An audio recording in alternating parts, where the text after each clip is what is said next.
Hey everyone, thanks for attending. Tips for better indoor portraits. So let's get started. What we're talking about today is photographing people indoors, or at least sort of enclosed areas. Could be without roofs, but also the influence of different color temperatures when it comes to sunsets, when it comes to sunrises, if you're shooting all day long. How do you maintain the look and feel that you first saw when you initially did your location scouting? So we're not necessarily going to speak about posing in detail. For that, you can watch our other webinar, which is Mastering the Art of Posing. And also our composition webinar might be beneficial to you when it comes to working on location. So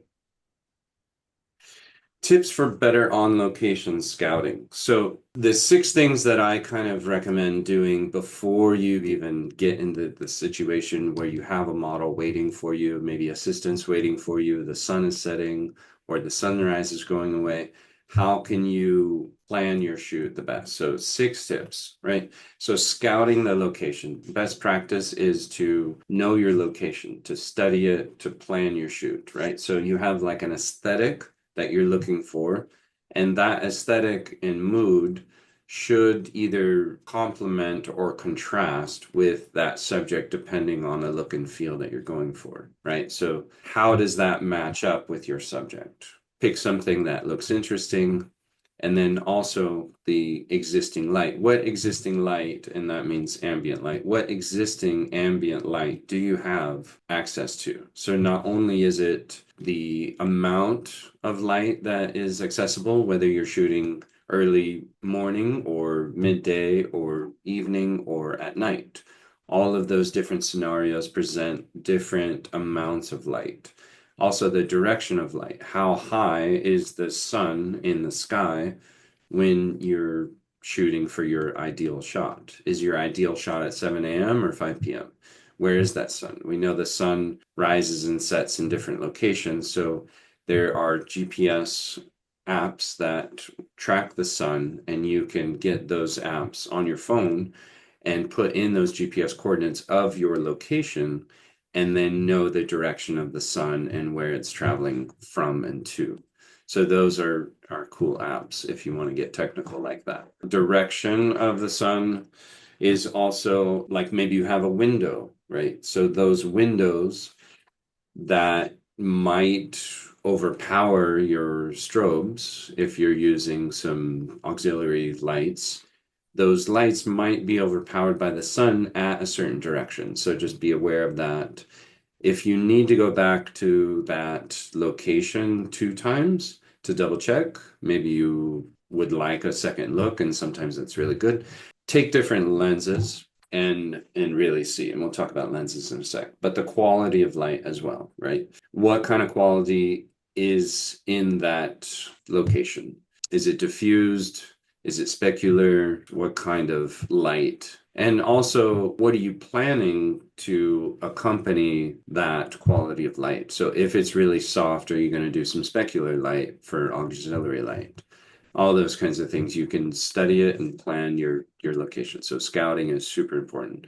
I would always scout every location that I ever went to, unless it was out of the city that I lived in. Lens choice and exposure, really important because the bokeh and depth of field, as you know, is highly influenced by that depth of field that you have. So if you're shooting an 85 millimeter lens at 1.2, then how close you are to your subject will determine that bokeh. Not only is it the distance to your subject, but it's also the millimeter of the lens and it's also the f-stop. So think about what is that ideal. Basically, you have to have a vision. Once you have that vision, what's your ideal f-stop? Bring a couple lenses when you do the location scouting.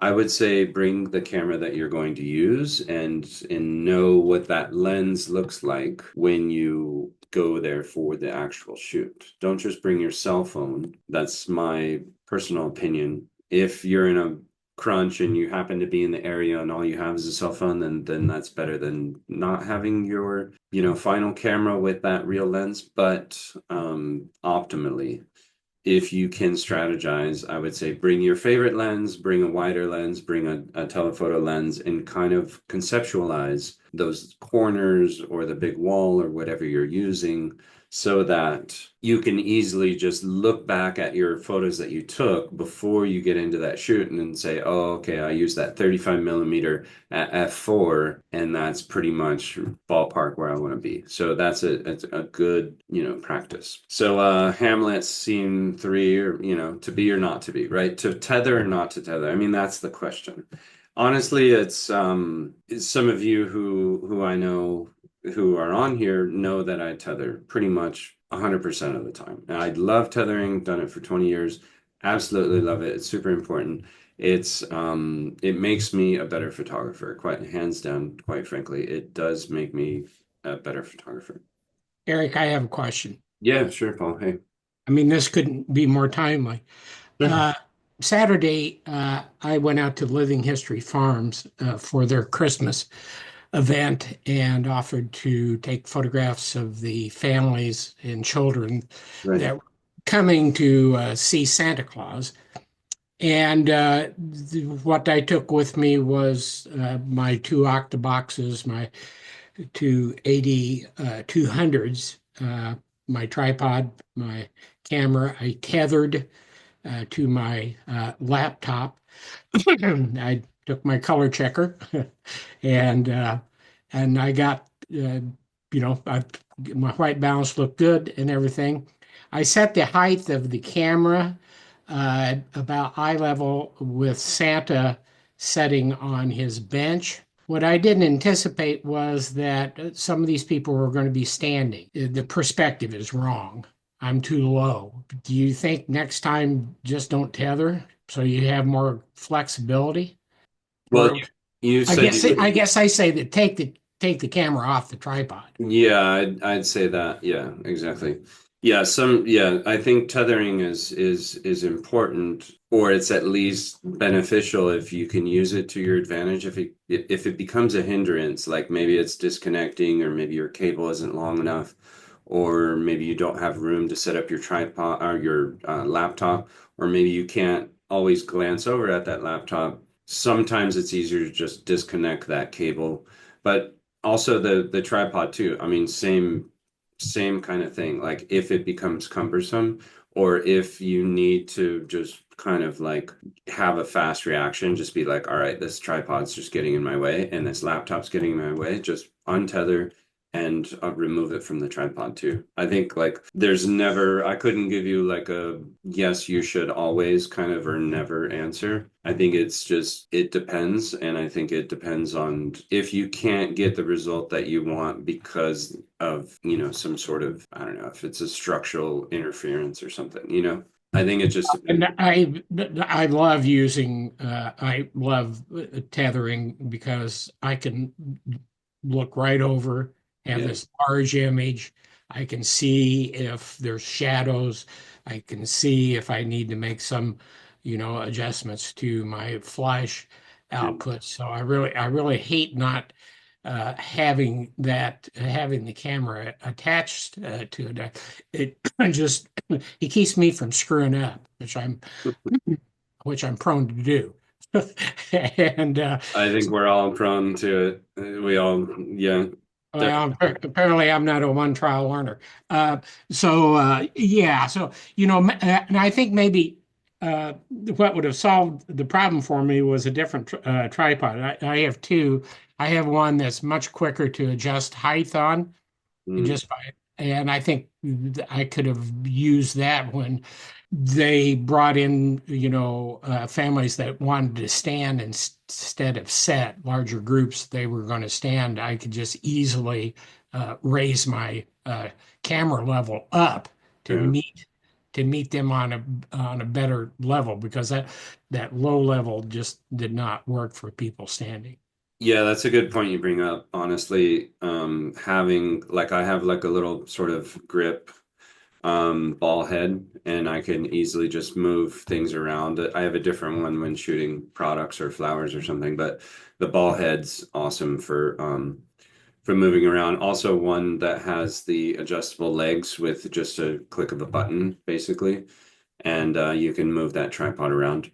But honestly, it depends. I think whenever I photograph people in those kinds of scenarios, a lot of times I'll just leave my tripod off to the side and then just shoot free-handed, unless I'm doing a composite shoot or something like that. So I'm do you really, still, when you're freehanding, are you still tethered? oh yeah, yeah. I'm always tethered, almost like 99 point whatever, tethered. Yeah, sure. Always. Okay. Unless, of course, someone's tripping on the cable or on me, myself, and my clumsy self is, it's getting in the way. If so, then, but yeah, almost always, I'm always tethered. And then I'll just have the tripod off to the side and then just, for castings a lot is kind of what I did it. And I'd kind of treat that your session as kind of like a casting because it's like, all right, next, all right, next, all right, next. And when I get tired, I don't want to hold the camera. So I just have the tripod next to me and I'll just mount the camera on there so it's not on the ground or that I'm not holding it. So, but yeah, that's, Thanks. That's helpful. yeah. Absolutely. Every shoot is different. So, and every location is different too, just like we saw. Like when you get into lenses or tripods or anything, you have to sort of fine tune your best scenario because obviously when we photograph people, there's so many different variables that we have to consider. Not only are we psychologists sometimes and they're telling us all their issues, but we're also thinking going numbers in our head like f stops and shutter speeds and ISO and noise and sharpness and quality and color and I don't know if you guys are, but I'm certainly just like I'm a human calculator when I'm doing it because I do everything on manual, and I on the flashes as well, the strobes, everything's on manual too. So tethering or not to tether, it's really kind of like that Paul brought up. It's I think sometimes good. For me, almost always, I find it to be beneficial. But if I need to move, then maybe I won't.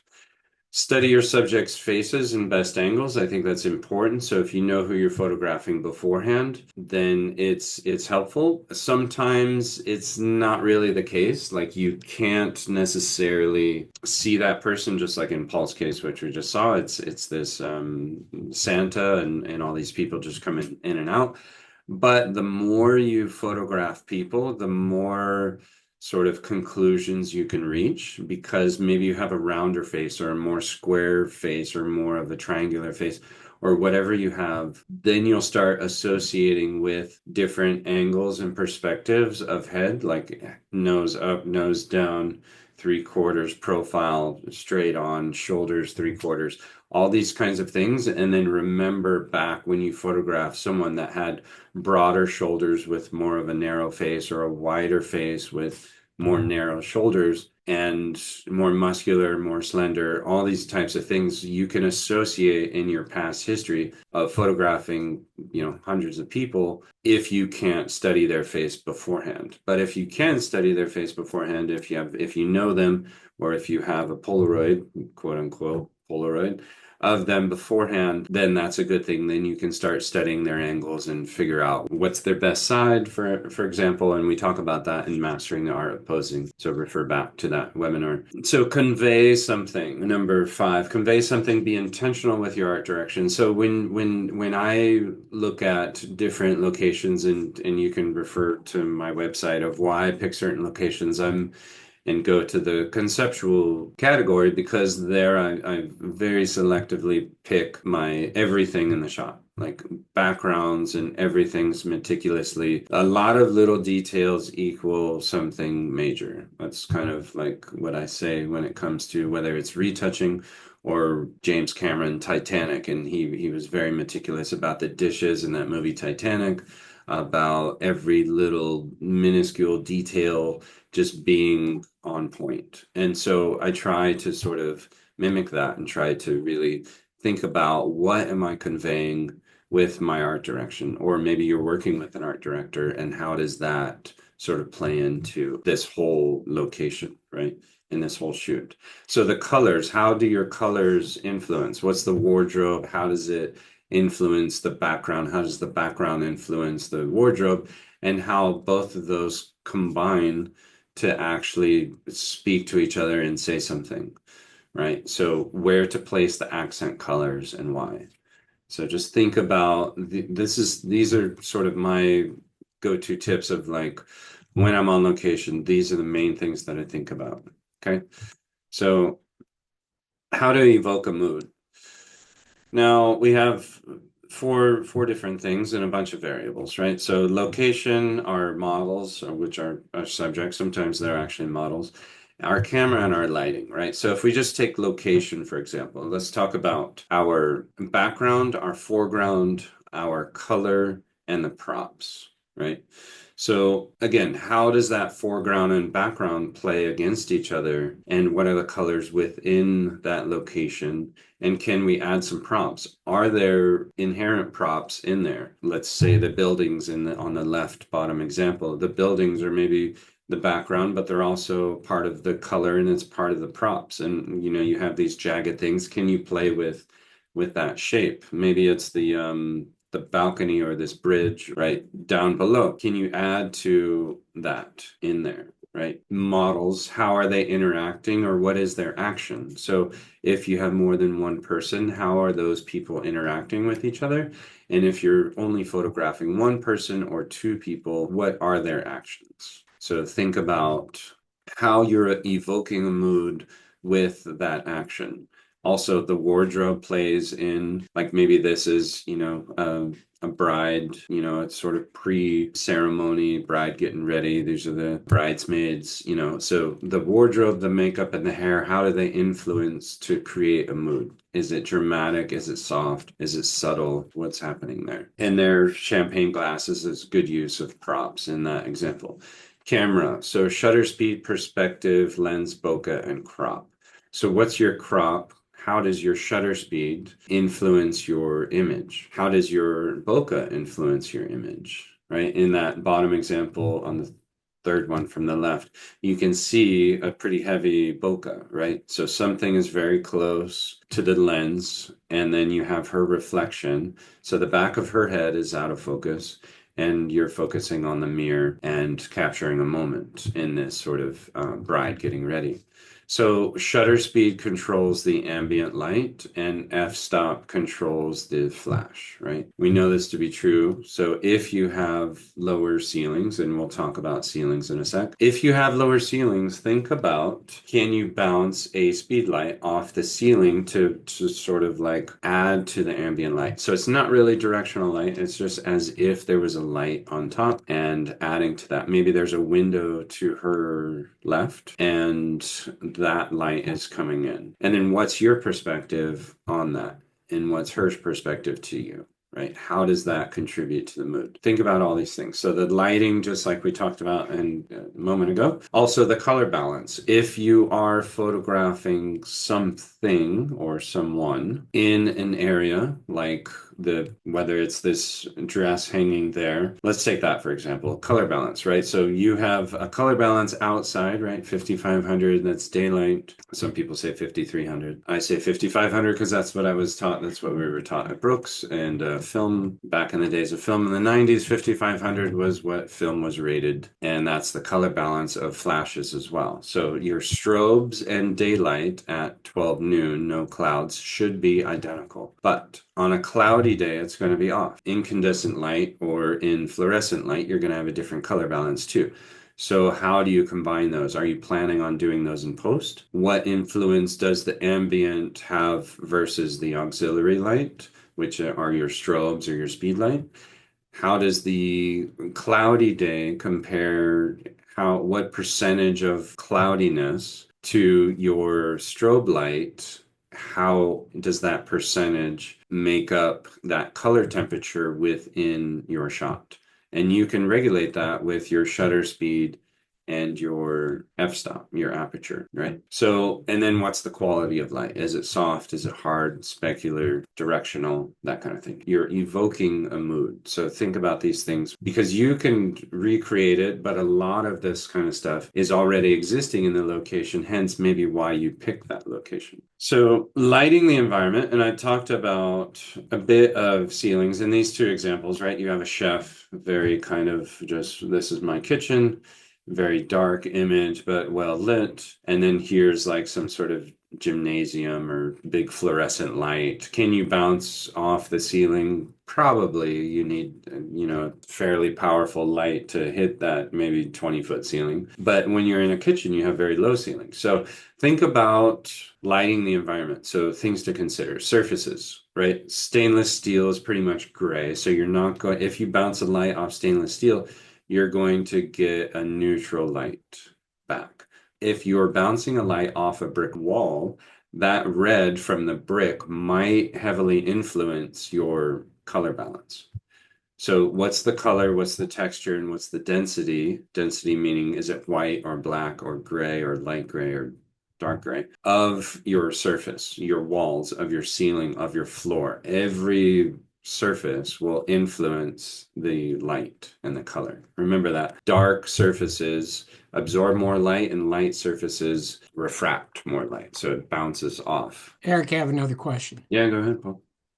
This August, my grandson got married, and they had the photographer came with the venue, gal who I got to Right. set talk, cameras and lighting and everything.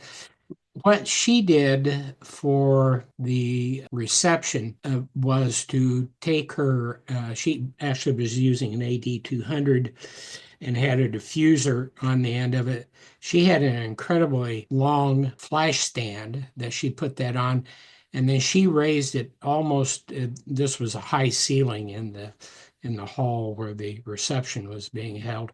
She raised that clear to the top of the ceiling and then used her wireless trigger to take the photos. I didn't ask her why she was doing that, but is that an advantage So to was she bouncing it straight up into the ceiling or was she bouncing it towards? well, she kind of had an angle, but it was within it was in within, about 4 feet of the ceiling. And then she had it you know, not straight up and down, but had the So it was flash. kind of, but it was bouncing towards the ceiling. Yeah, and Yeah, it was bouncing towards the ceiling. It was very close to the top of the ceiling, and right. then Yeah, she had it positioned for the light to come forward and down, so she could photograph right. the people at the table, at the head table, and everything. And I looked at her images later, and they were great. Uh, Yeah. I I would have think never have thought to have done that. And is there an advantage to doing that other than just, bouncing your flash straight up off your camera? so. Yeah, I like off-camera flash actually, and I'll speak about it in a moment. But my favorite, I'll just kind of mention it since you brought it up. My favorite light, quite frankly, is a ring flash, but off camera. That's my favorite kind of flash. And I'll do that like pretty high up and on a light stand and directionally down. It's got a great quality of light. It's not a softbox. It has a nice quality of light and it's directional. So you can bounce it off a ceiling. I've, done that tons of times. It's always sort of my go-to when I don't know what to do.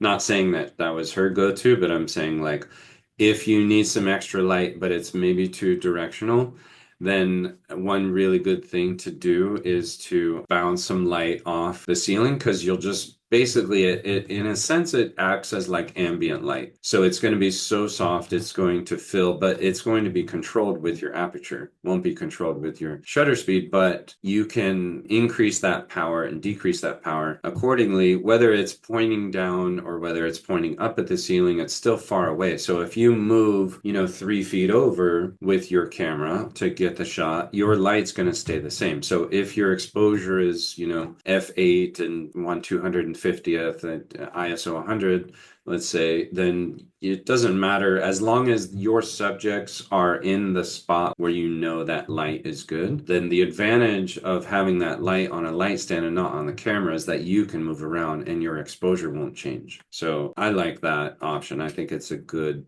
sort of go-to. Whether you bounce it off the ceiling or bounce it down, you're still sort of increasing that ambient light. It's a lot more directional if you point it at the person, and you're going to get a lot more contrast and shadows as opposed to bouncing it off the ceiling. But if the ceiling's really high, that's kind of your only option too. So hopefully that helps answer that question.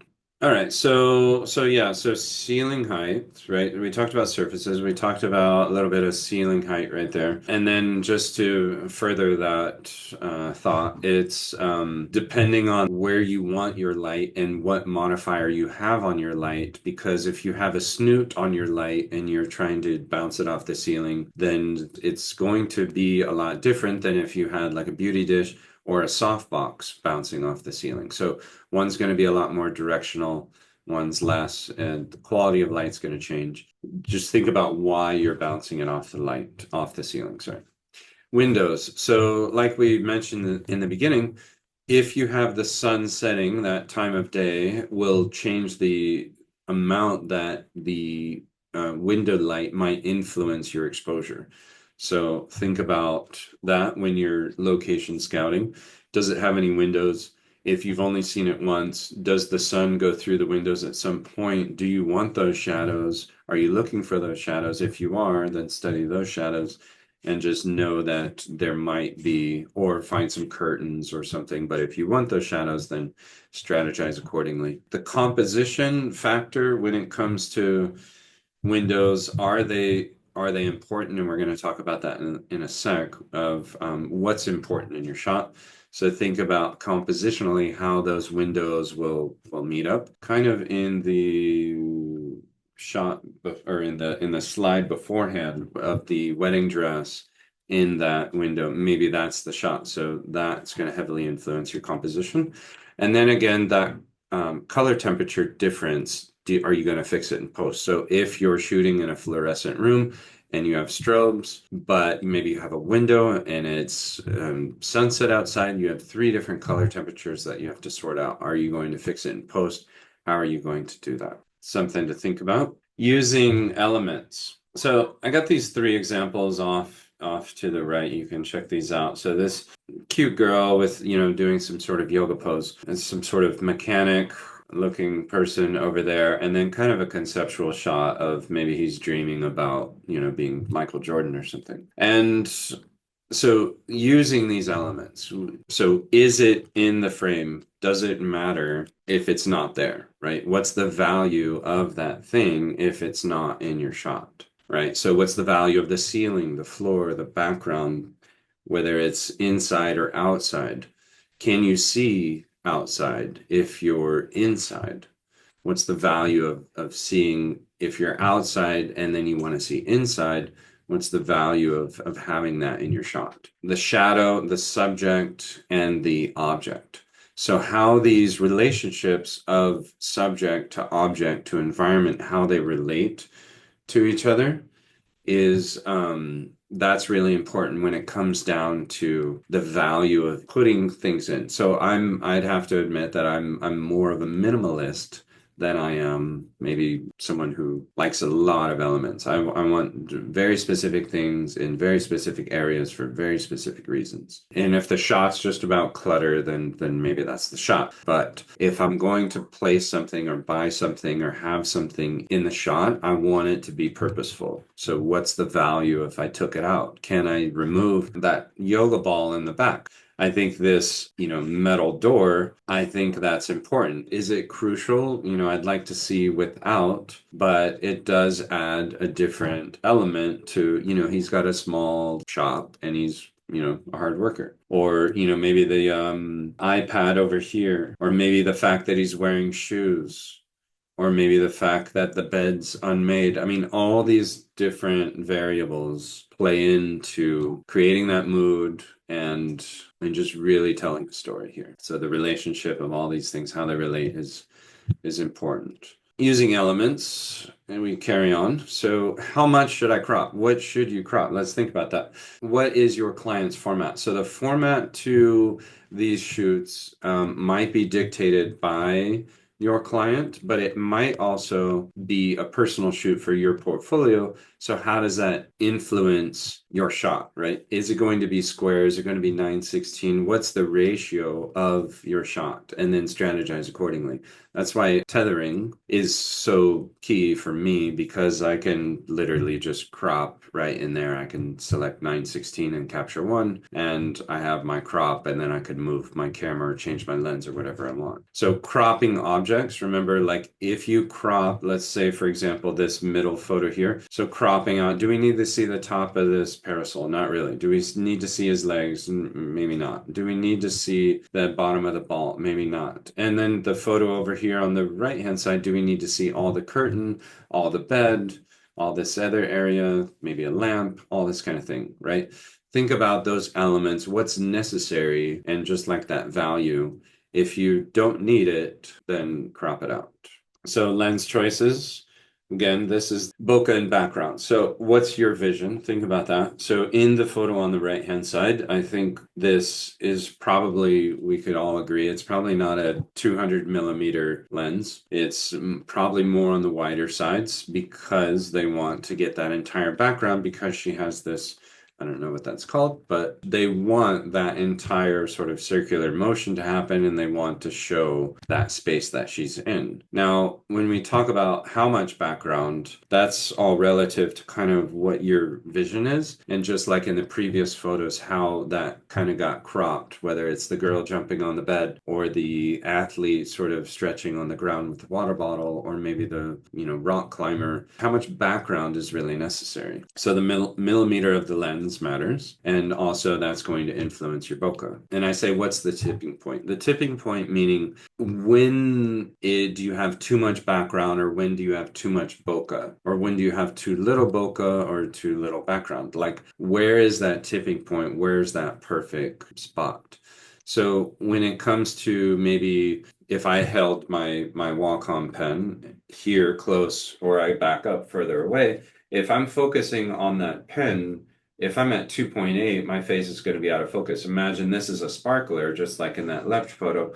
Or if I'm zooming, if I bring that closer and I'm at like maybe a 5.6, I can get both these in. So where is it that I want to show the sparkler, have the person out of focus, but I'm not too much out of focus because I want that person identifiable. So where's that tipping point when it comes to bokeh, and then as well for background? Just have that in mind. So when you're compositing, how should you plan it? I like to plan with a tripod. And so I'll either shoot two photos, so one photo with the person before, or one person after, or two people in this case on the left-hand side. So if I location scout and I love that stairwell and I can envision this person here, when I go to do the shot, I'm most likely going to set it all up and then have one shot without them and have one shot with them.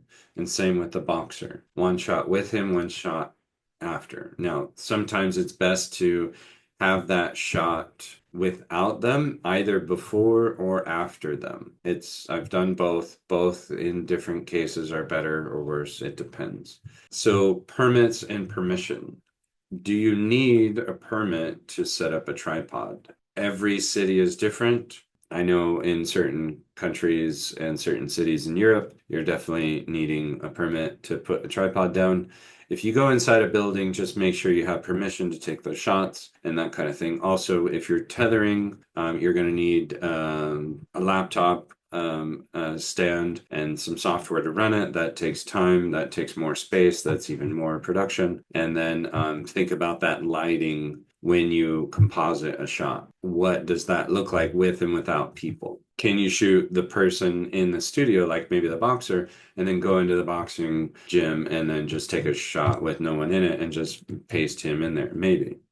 So gear, let's talk gear for a sec. We have support and power and lighting and capture, right? So you have all the light stands to hold maybe some auxiliary strobes, auxiliary lighting, whether it's reflectors or whatever. I like to use a boom stand, and I could actually give you a link to a boom stand. Let me see if I can get that for you here. So I'm going to give you a few links of a few things. Okay, so this is a boom stand right here, and see if you got that. All right, this is a boom stand that I love. The benefit of that particular boom stand is it has two cranks. You can crank up and down and left and right. So in any direction, you put a softbox, and I like shooting with indirect light and a generator, like a power pack, so that my I can change everything down below. If you have yours on radio and you can change the power, then it doesn't have to be that way. But I like using a boom stand because if I'm over maybe a couch and it's just hovering over, like this bottom right photo, that's a boom stand with this sort of octalight on it. That helps. It comes with a counterweight, that particular one. The next one down is this HurleyPro H2 Pro weight bag. I just put that into the chat as well. And this is by Westcott. The cool thing about this, and it's really genius, it's basically a sandbag with water. But if you're traveling, if you have to take a flight, you obviously don't want to carry a 25-pound sandbag with you and pay extra luggage. So this is just water. You fill it up when you need it, and water weighs, I don't know, what is it, 8 pounds a gallon, maybe? I forget what it is. But you can use it as a counterweight to hold your light stands down and empty it when you're ready to leave. So that is very beneficial. This tether table Aero is something that I like when I tether, and I just put that into the chat. That is by Tether Tools. Tether Tools, for me, is my sort of go-to with everything tether. And that is a little tabletop that I have that just mounts on a light stand or a tripod. Okay, so then I just put something else in the chat, which I'll talk about in a sec. But cables and chargers, lights and batteries, and USB. So cables and chargers. So remember your, electrical cables if you're using strobes, and if you need power for your batteries, if you need to charge extra batteries for your camera, for your lights, for anything. And remember, if you're tethering USB, if you're shooting cards, make sure you bring that. The lighting and capture. So you have octalights, and that's the link that I put in there. That's an Elinchrom 59-inch indirect softbox. I like indirect light because it's more evenly distributed, and 59 inches is basically 5 feet, which would be 60 inches. And so a 5-foot indirect softbox is a very beautiful light. I have two of them. I've used them for years. I have Pro Photo power packs, and I use an Elinchrom adapter with this Elinchrom Rotalux 59. Absolutely loved it. Shot everything from food to people to cars to everything. Love it. Absolutely awesome. So softboxes, reflectors, and ring flash. This is the ring flash that I have. Godox Witstro ring flash AR400. I love it because it has constant light, and it's also a very powerful. I think it's a guide number of 125. I don't remember the guide number, but it's a pretty powerful flash. I have two batteries, and I can also plug it in. So love it. Take it everywhere. Great ring flash. And this other. Okay, so then power packs and monolights, like I said, I have Pro Photo, but I've used Bowens and I mean so many other different brands. I've used lots, and they're all awesome. Whatever you can afford, whatever you have, just get the modifiers for them, and whether they're monolights or power packs or generators or whatever, just use what you have and start mastering each one. So I have mainly Profoto and Elinchrom right now. So bring a laptop if you're whether you're emptying cards or tethering. And then this Colorchecker by Calibrite. So Paul mentioned it earlier. This is mine. I've had for many years. If you can see me on here, and I put a link in the chat as well. Colorchecker by Calibrite. So I always pretty much go with this square right here or the next one over. These two squares.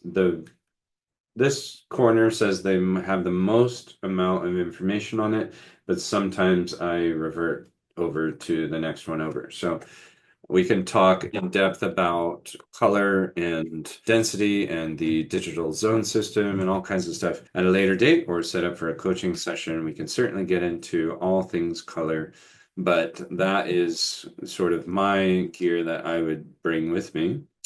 So the order of operation, and I'm just going to close with this slide here. The order of operation, this is kind of like what I think about once I've picked my locations, and then I need to strategize my shot, right? So then how do I finalize the shot, right? I have my location, I have my model, I have my team, all my gear. What's the first thing once I arrive at the place? So the concept, that's the first thing that I want to nail down is what do I want to communicate? So I communicate that to my team, whether it's my makeup artist, hairstylist, or myself. I clarify it to myself or to others if necessary, what I'm trying to communicate. So think about what do you want to communicate? And then with the model, I communicate what their role is, right? So the subject that you're photographing, I would explain my idea and my concept and my vision to them so that they can sort of get into that role, right? They're an actor in a sense, right? And maybe it's just for their senior portrait, but nevertheless, I'm still going to communicate, because the more I communicate what I have in my head, then the more they can get in my head and help me. They're always on our side. We're doing that for them because they hired us.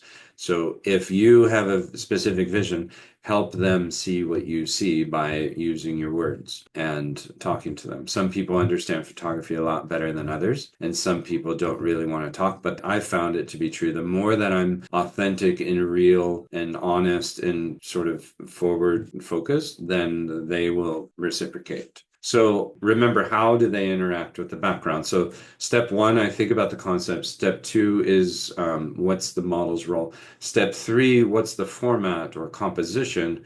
What's that final outcome that they're needing?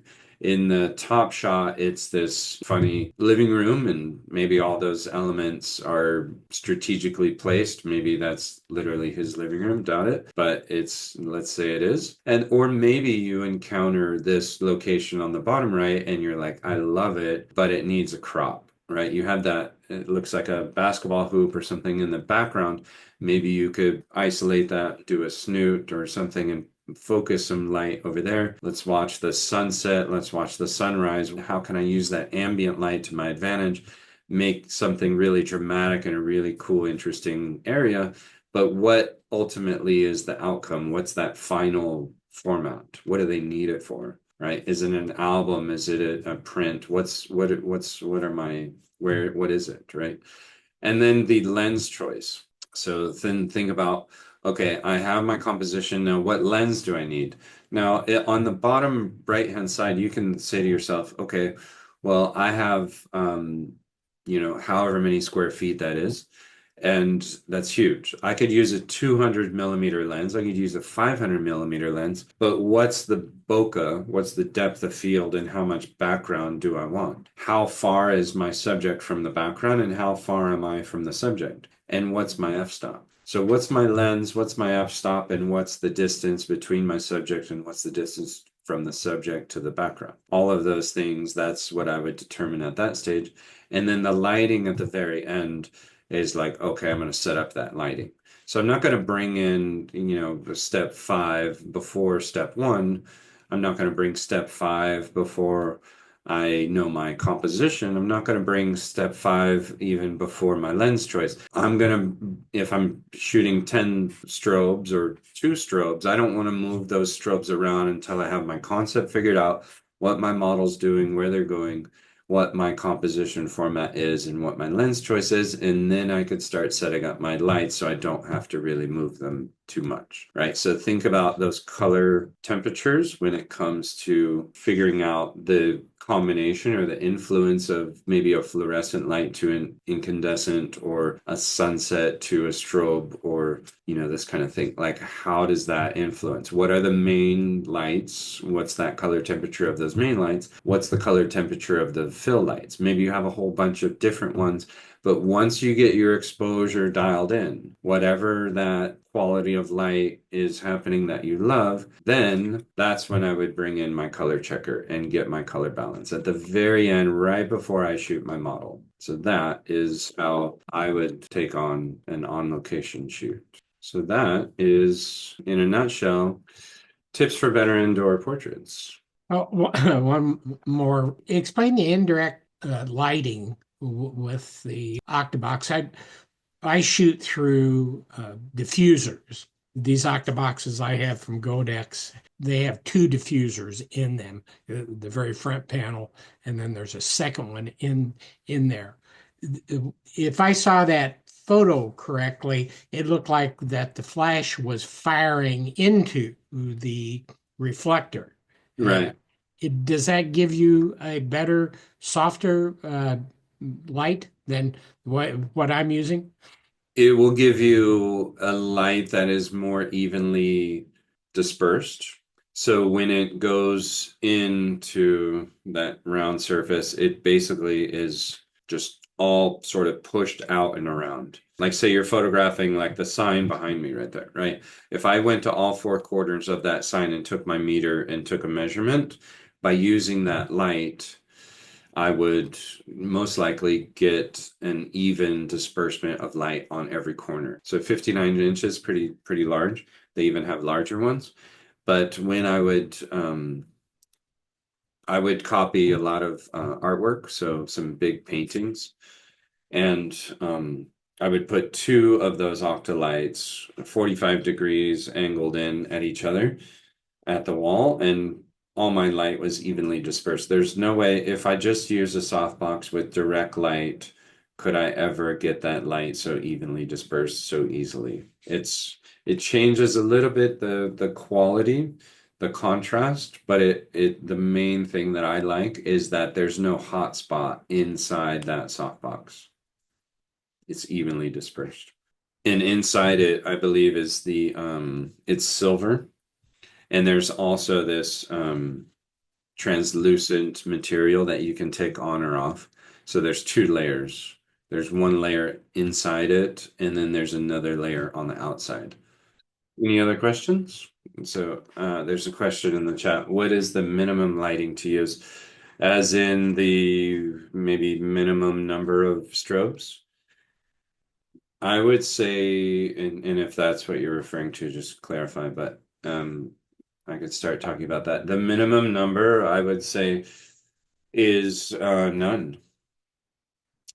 Where is the natural light is, oh, where the natural light is not available, she says. So, okay, so where natural light is not available, what's the minimum number? A good exercise to do is the one light portrait. See what you can get away with the one light. And if I was using one, if I could only have one light, I would take that Godox AR400, or have a power pack and just a ring light, but have a ring light off camera. So all I would bring, if I was in a pinch, and I've done this a few times, where all I brought was an assistant to hold the ring flash. No, I didn't even bring a light stand. I didn't bring a tripod. I had a power pack. I had my ring flash, an assistant, and my camera. And that was enough to get a pretty cool looking shot. But I think if there's anything, maybe you're at night. If you're at night, then you need a modeling light or some sort of flashlight. And you can play around with flashlights and that kind of thing. If you don't have any strobes, you can do DIY stuff. You can always, place lights on the ground for added effects. You can do long shutter speeds and do some flashlight movements and all that kind of thing. But yeah, when it comes to the one light portrait, that's really awesome. I think if you want to evenly light a background, I would say you need two lights. And if you want to evenly light a person, I would say you need two lights as well. So if you want to say minimum four, you could probably get away with three, depending on how much background you wanted to cover. Maybe you just had one light on the background and then two lights on the person, or maybe just one light on the person and one light on the background if you have a small background, or if you want a nice gradient going from dark to light.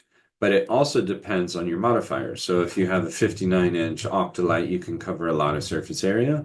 If you just have a bare head or a snoot, then you're going to cover, well, the snoot's going to cover a lot less. The bare head is bare bulb. It's just going to be kind of harsh. You can just use a reflector in one light as well. There's really no set rules. I would say just experiment and have fun with it and come up with your own light. And I think every photographer has their own light. And I think that sort of statement right there, where every photographer has their own light, could be its own webinar in a sense, because if you look at the light of Joel Grimes or Annie Leibovitz or Richard Avedon or some of the greats, then they have their specific lighting that they do on location.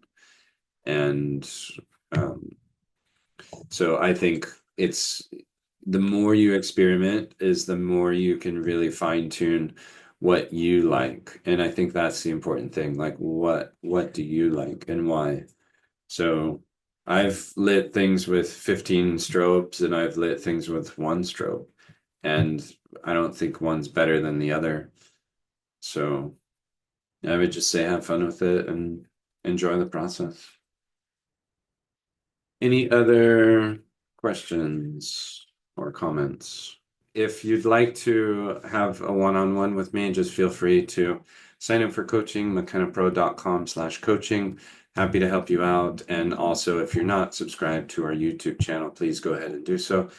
And so I hope to see you at the next one. Take care, guys.